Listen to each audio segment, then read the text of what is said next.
Kia ora koto, ko Stephen mo toku ingoa. Stories can be like seeds that are planted that grow into new ideas. Think about this. 200 years ago, how many of our ancestors could read and write? Instead, they told stories. Why? Because stories connect deeper with our souls. If I say that SDG 6 is about clean water and sanitation, that has far less impact than saying, this is 6-year-old Maria. She draws water from a well every day, which is infected with diseases for her family to drink. Stories matter. This picture here tells a story. It's a story of a young boy named Stephen Mo. That's me inside the rock. I had just moved to New Zealand in 1984. My story is of someone with an accent that at times places him outside of the culture that he has grown up in, but whose heart is filled with a turanga waiwai of Aotearoa. We were living in rural Papakaio, just north of Oamaru. On the left of our house was a water race and then a graveyard. On the right was a paddock of frightened sheep, scared of the magpies swooping above them. There are other stories in this photo. My father, Norman, my mother, Marion, my sister, Natalie. And can you see another story, maybe? It's the more ancient one, a story of rocks strewn like a geological lolly scramble on the beach at Moeraki. This picture shows us the strands of stories that wove together to form a tapestry of my family's life. We can only follow one of these stories on. The boy we saw in that last photo is now 23. I'm with my mother and had just graduated from Canterbury University. My mother had taught me something important. There is no person who is not interesting. There is no person, and if you think that someone is not interesting, then that is your fault, not theirs. Every single person has a story. Stepping out on my own for me involved working as a lawyer in Wellington at Russell McVeigh, then a lawyer in London, Tokyo, and Sydney for more than a decade, a law firm with 4,000 lawyers and 55 offices. But there was a theme. That theme was helping wealthy people earn a bit more. You see, we all see the world through a lens which is shaped by our experiences. And I started to realize that maybe I had the wrong set of glasses. We used to talk about it, working late at night, heating up another microwave dinner, looking out at the lights strewn like stars below the heights of the high-rise office. We called them golden handcuffs. Sure, they're handcuffs, but look, they're made of gold. It's hard to break free, but my story shows that it is possible. I realized that maybe I could take all of my experiences to date and reinterpret them, reimagine them for a new context, one which is about purpose and being a lawyer. Yes, the word lawyer and purpose don't have to be mutually exclusive terms. It was time to write my story. It was time to come home. When I got back to New Zealand in 2016, I started to meet amazing people here in Ōtautahi, Christchurch, people who had stories.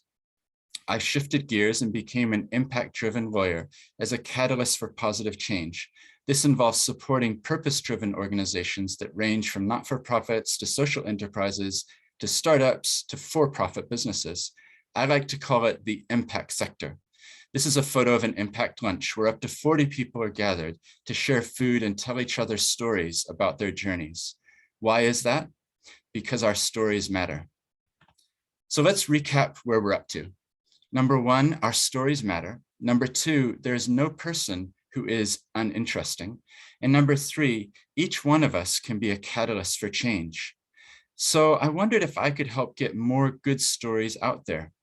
I met amazing people that no one knew about. The media is obsessed with short word limits and negative spin. It was Robert Louis Stevenson who said, "Don't judge each day by the harvest you reap, but by the seeds that you plant." So what would this mean for me? What could I do? I started a podcast. Seeds Podcast is the project I'd like to tell you about. It was birthed at the time of the Social Enterprise World Forum in September 2017. And since then, I've put out one story a week. Now there are 267 episodes in total. The idea is actually pretty simple. Seeds look like they're dead, but if you give them the right conditions, soil, water, and light, then they'll grow. So the stories on the podcast are a bit like seeds, because when you hear them, something may just grow in your own thinking. If you look up seeds in podcasting apps like Spotify or Apple Podcasts, then this is the image that you'll find. And it's actually intentional that the image is of a dandelion. How often do we think of it as a weed? But what is it that we make our wishes on when we blow and scatter their seeds? Maybe it's all about perception.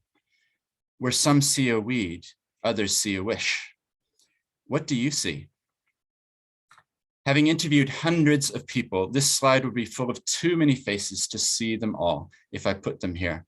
There's a selection, just a really brief snapshot, a 6-year-old, a 92-year-old nun who worked in palliative care for 70 years, discussions on the SDGs, tech entrepreneurs, investors, one of the co-founders of the Edmund Hillary Fellowship, the founder of Bead and Proceed, Erica Austin, who's doing the tech side of things here at this conference, Tongan and Samoan immigrants, someone who was shot in the terror attacks, Matt Morris, people who care about the ocean, traveling in space, who love mathematics, spirituality, Te Ao Māori. Each of them have a story to share. We also talk about the failures, or as Michael Mayo put it when he spoke about his 2 failures before Cookie Time succeeded, the compost for the success that is to come.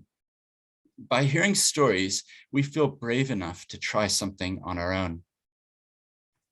Let's focus in on 3 of these stories to show the diversity.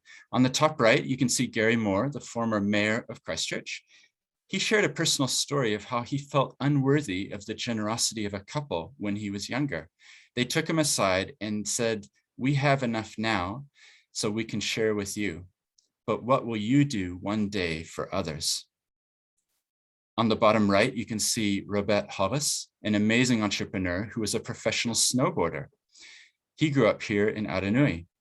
We talked about the influence on his perspective of Te Ao Māori and principles like kaitiakitanga, stewardship. What does that mean for business? On the left is an unreleased episode with Sophie Claire Violet. We had an amazing discussion all about being an anthropologist who comes from Mauritius. We talked about the power of words, of language, and community. I've actually stopped calling these episodes interviews, as they are really conversations. Through them, we dive deeply into the past and what has formed people. What is their story? My opening question is not, what do you do? Instead, it's, what was life like for you when you were 4 or 5 years old? We go from there.